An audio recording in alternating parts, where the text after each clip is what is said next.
excited to have you all here today. Whether you're joining us as a team, a class, or a learning group, this session is all about exploring what is financial intermediation, explain how financial intermediaries like banks, investment companies, mutual funds operates within the capital market. Discuss the importance of financial intermediation for investors, companies, and economic growth. Also provide a real-world examples and discuss the impact of efficient versus inefficient intermediation in capital markets. Hi, I'm Rowelyn. So let's start with the financial intermediation. Financial intermediation is a process by which financial institutions such as banks, investment companies, and mutual funds act as a middleman between savers, those who have excess funds, and borrowers, those who need funds. Instead, savers lending directly to borrowers, financial intermediaries collect money from savers and lend to individual, business, and governments. Good day everyone, I'm James and let's talk about how banks operate in capital market. Banks play a vital role in the capital market by facilitating the flow of funds between investor and entities seeking capital. They underwrite securities, helping companies raise money through the issuance of stock and bonds. Banks also provide advisory services for corporate action like mergers, acquisition, and initial public offerings or IPO. As market makers and traders, they enhance market liquidity by buying and selling securities. Additionally, banks manage investment portfolio for clients through asset management services. They also act as a custodians, ensuring the safe storage of securities and handling settlement process after trades. Furthermore, banks assist business in security long-term financing by issuing debt and equity instruments. Good day everyone, I'm Jenny and let's talk about how investment companies work in capital market. An investment company can be a corporation, partnership, business trust or limited liability company or LLC that pulls money from investors on a collective basis. The money pooled is invested and the investors share any profits and losses incurred by the company according to each investor's interest in the company. For example, mutual fund. A mutual fund collects money from many investors and invests it in a portfolio of stocks, bonds, or other securities. If the fund earns profits, all of investors gain based on how much they invested. If it incurs losses, they share those too. How mutual funds operate within capital markets. Mutual funds pool money from multiple investors to build diversified portfolios of stocks, bonds, and other securities managed by finance professionals.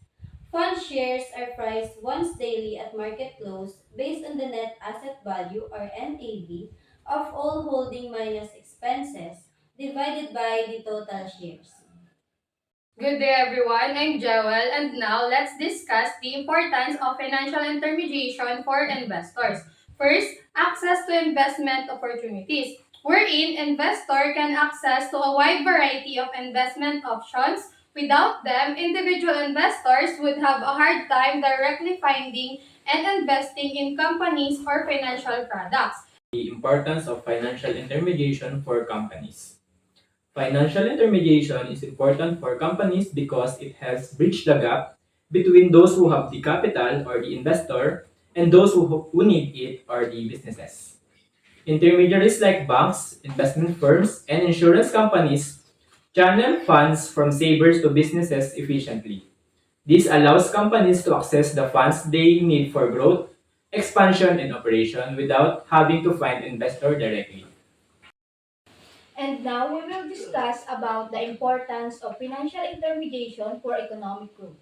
Financial intermediation plays a crucial role in promoting economic growth by efficiently allocating resources and reducing the cost of financial transactions.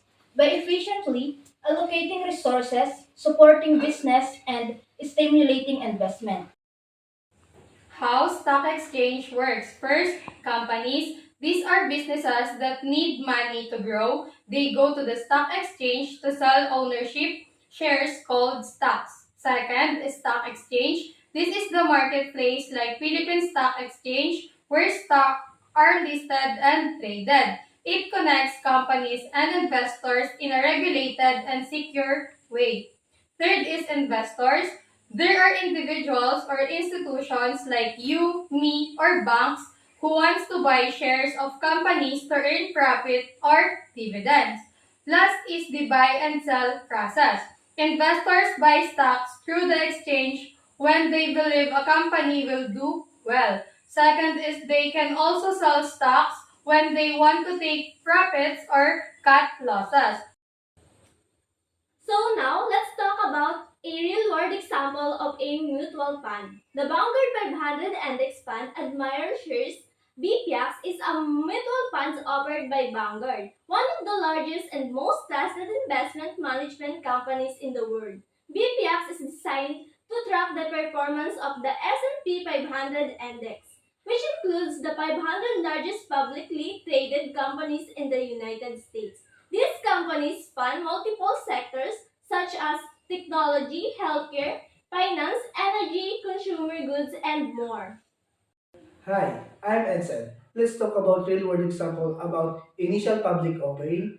Is Facebook now as Meta platform is a major technology company when public through an initial public offering on May 12, 2012, the IPO raised 16 billion, making it one of the largest tech history. Facebook is still listed on the Nasdaq stock exchange under ticker symbol Meta. Its shares are also commonly held major mutual fund such as the Vanguard Total Stock Market Index Fund, allowing investor and direct ownership through diversified portfolios. Hi everyone, I'm Lance Olaguer, and it's a pleasure to meet you today. I will discuss the impact of efficient versus inefficient intermediation in capital market. First, efficient intermediation in capital markets, they facilitate the smooth flow of funds between savers and borrowers, reducing transaction costs, minimizing risk through diversification, and allocating capital to the most productive investment. This leads to increased economic growth, improved liquidity, better price discovery, and higher investor confidence. For example, in mutual funds act as efficient intermediaries by pooling money from individual investor in investing in diversified portfolio of stock, bonds, and other assets, wherein professional funds manager conducts research and manage risk, while investor get diversification, liquidity, and access to the market they may not reach on their own.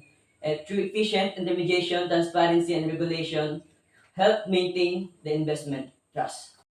And now let's talk about the inefficient intermediation in capital market. Inefficient intermediation result in higher transaction costs, poor allocation of resources, limited access to capital for businesses, and increased systematic risk. This can hinder economic development, reduce market participation, and lead to mispricing of asset and instability in the financial system. For example, in mutual fund inefficient intermediaries by pooling money from individual investor and investing in diversified portfolio of stock, bonds, and other assets. Loans might go to unproductive state-owned enterprise or politically connected individuals. They may be little accountability or incentive to assess the risk properly.